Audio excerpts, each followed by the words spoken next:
We are taught that hyperresilience is a superpower.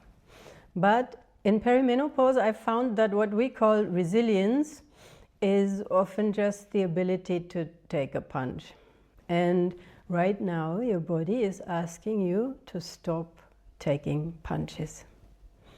Resilience literally means to resist, right? The ability to resist very well against all kinds of pressure.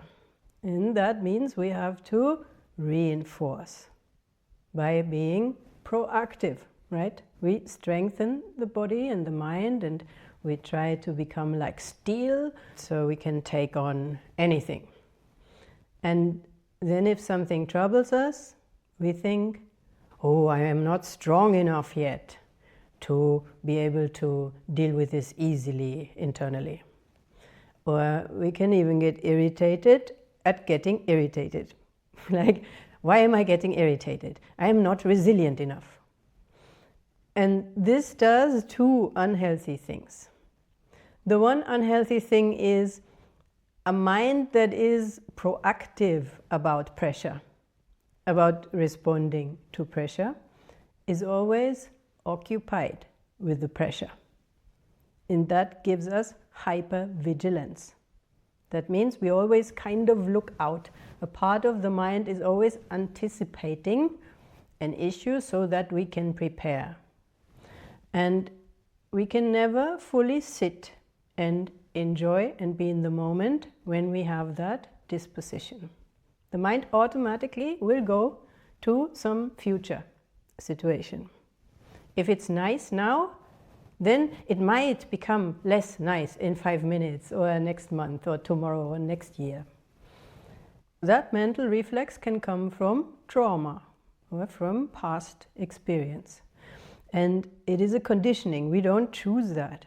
And it is detrimental to our health. So while we did not choose it, we have to find a way to manage it better, because it is destabilizing over the course of a few decades. Before that destabilization takes place, we don't notice the issue that much. For the issue to really show a full impact, it can take a long time. At first, that hypervigilance, that hyperresilience is actually good because it's a survival mechanism. Without it, we are not on guard, and then we think we can get crushed. We cannot meet allegations. We're not equipped. Hypervigilance does have a place in survival, especially in childhood, but it's not possible to maintain that state. It causes a chronic environment of stress. The stress hormones, mainly cortisol, are always a little too activated when we're hypervigilant. If you want to be resilient, you say, I want to reinforce myself.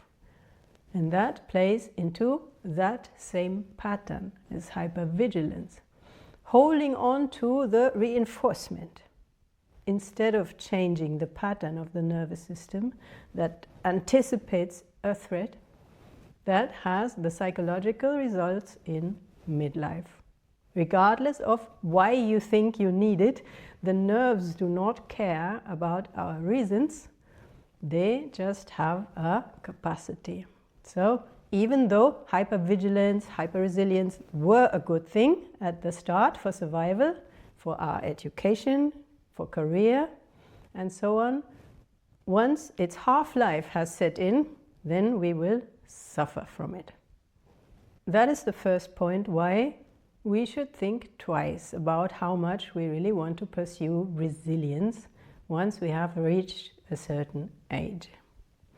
The second is, if I accept that the answer to an imbalance, an asymmetry, is necessarily for me to strengthen, then I can overlook all the other ways of meeting a stressor, right? That could be just a few examples: avoiding it, ending it, being more vulnerable to myself, not demanding from myself that the problem is that I'm not strong enough, If I accept resilience, then on one hand, that can give me agency, right? I have a lot of load to bear. Now it is acknowledged. It can be seen how I am always required to be strong.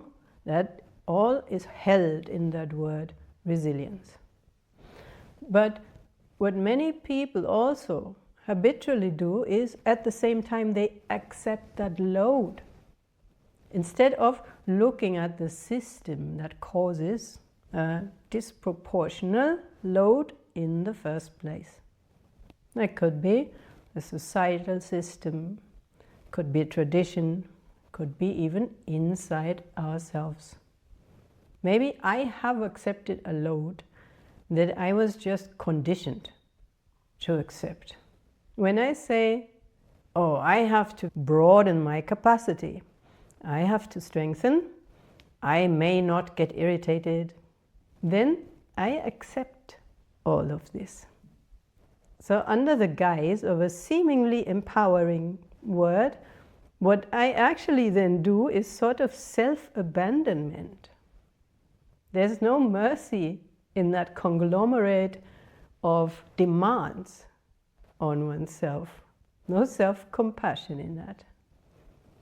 And that is why I suggest to be cautious with using resilience in the context of empowerment and of self-help, self-advancement for people who are in perimenopause and for people who have complex PTSD and for neurodivergent people and so on.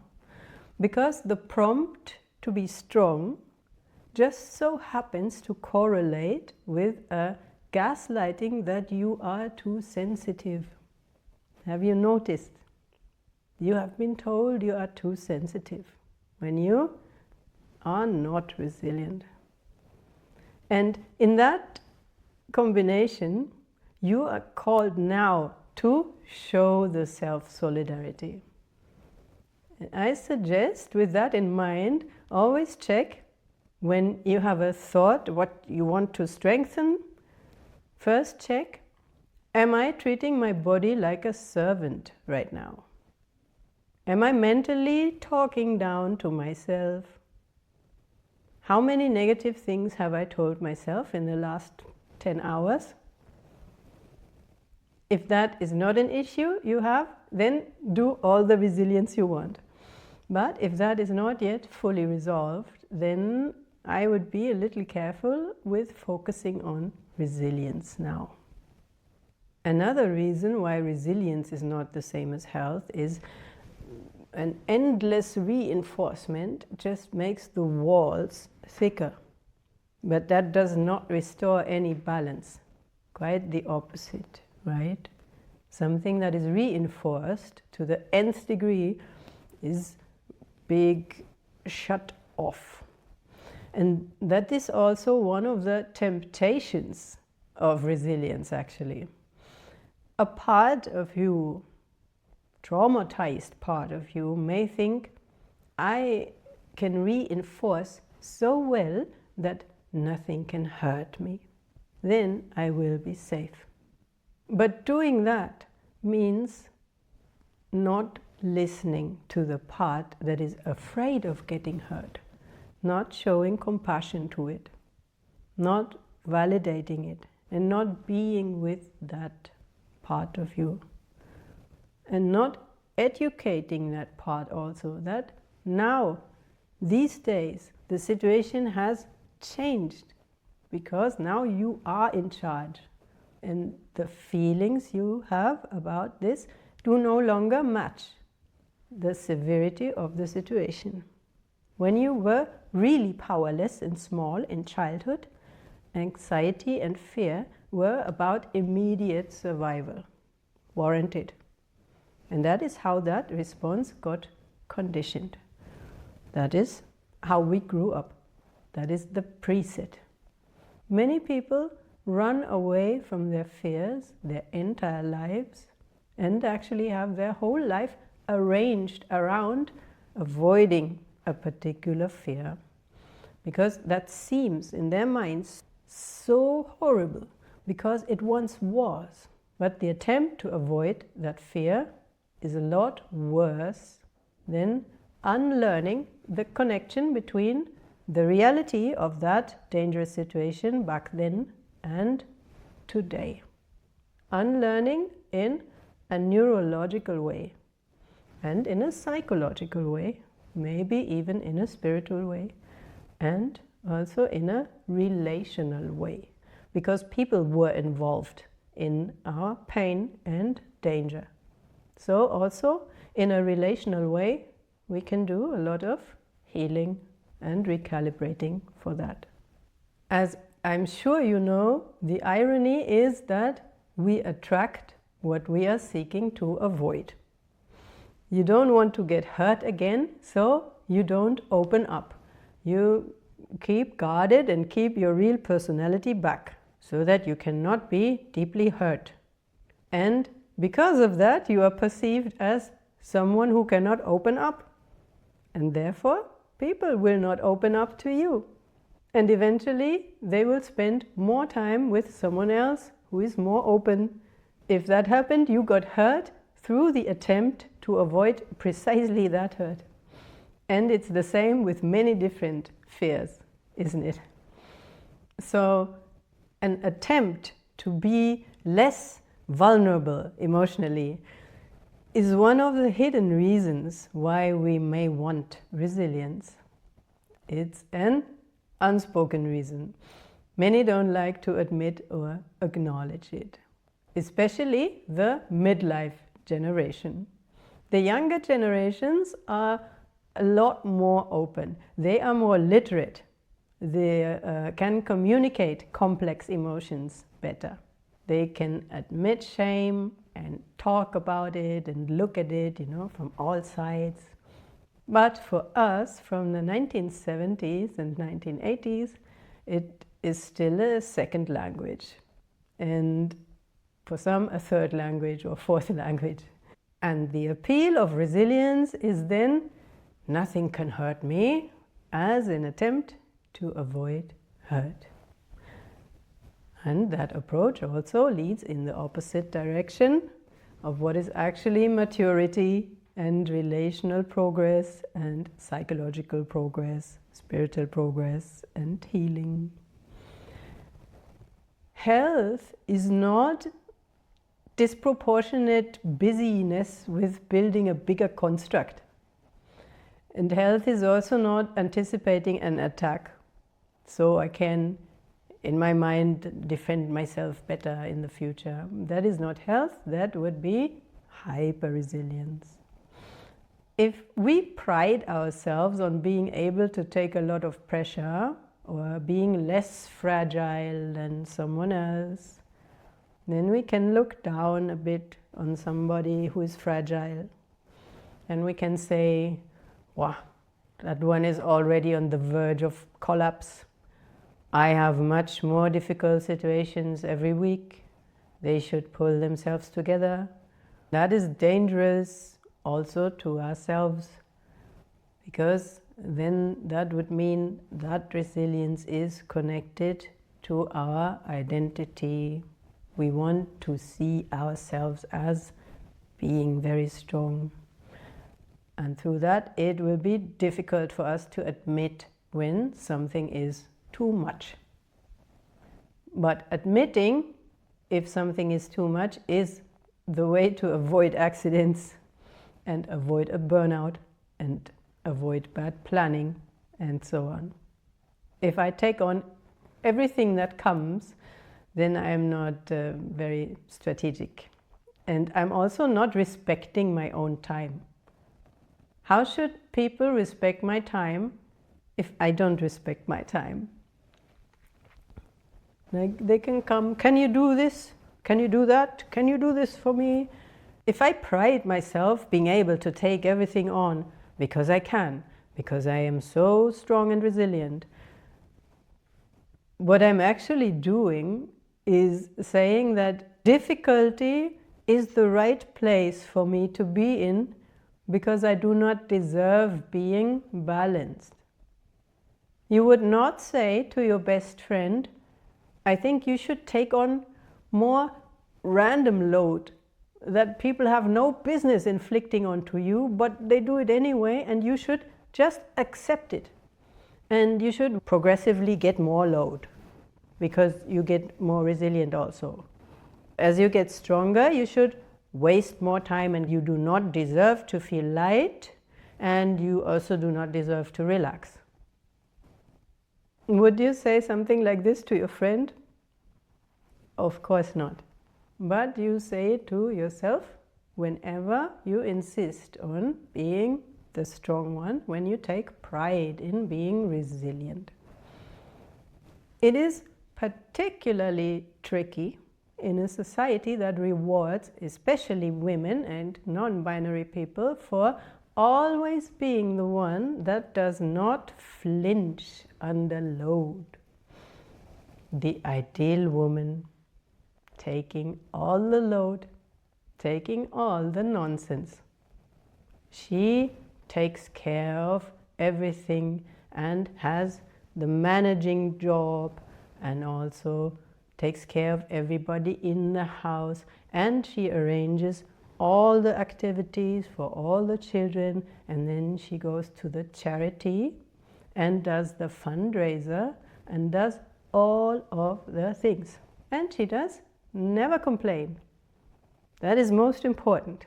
The ideal woman does not complain, and she does also not get snappy, and she does not get irritated, and she does not have mood swings, right?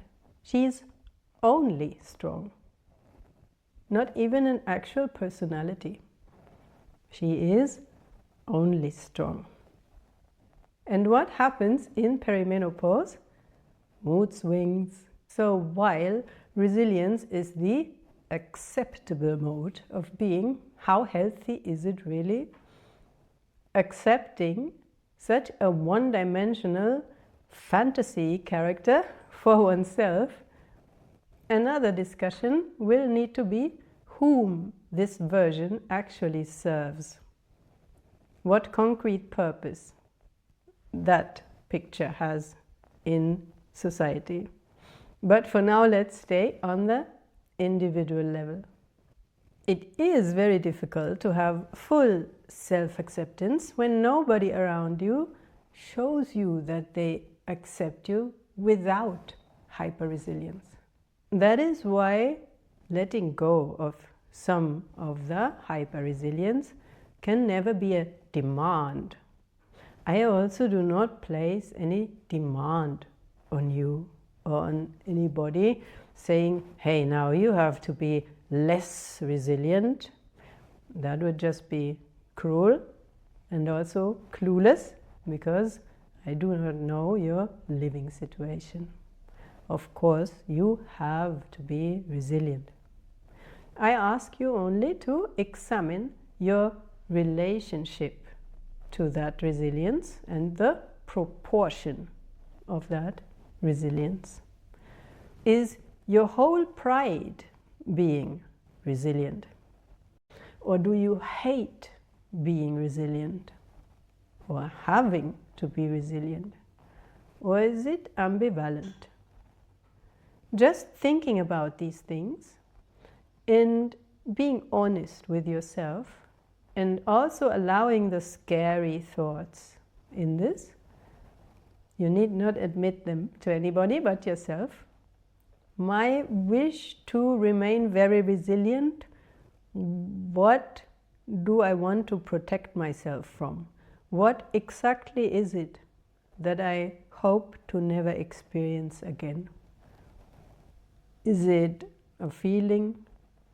Is it abandonment or grief or terror? What exactly is that? This dialogue alone with yourself, your younger self, in an authentic way and deeply, deeply honest way, will be able to guide you. So do reach out to whatever you want to call it, inner child or vulnerable part of yourself or hidden part behind the resilience, and initiate a loving dialogue about this topic, because that is your most valuable relationship and also guidance. That will do more for your health than any amount of additional resilience, especially from midlife onwards. One particular midlife issue with resilience can be that the idea of resilience can become fanatic in the sense of longevity. So long life is of course not bad at all, but if it is about not accepting the process of aging, then we're not aging so gracefully. And we're also not maturing. We're just getting old, but not mature.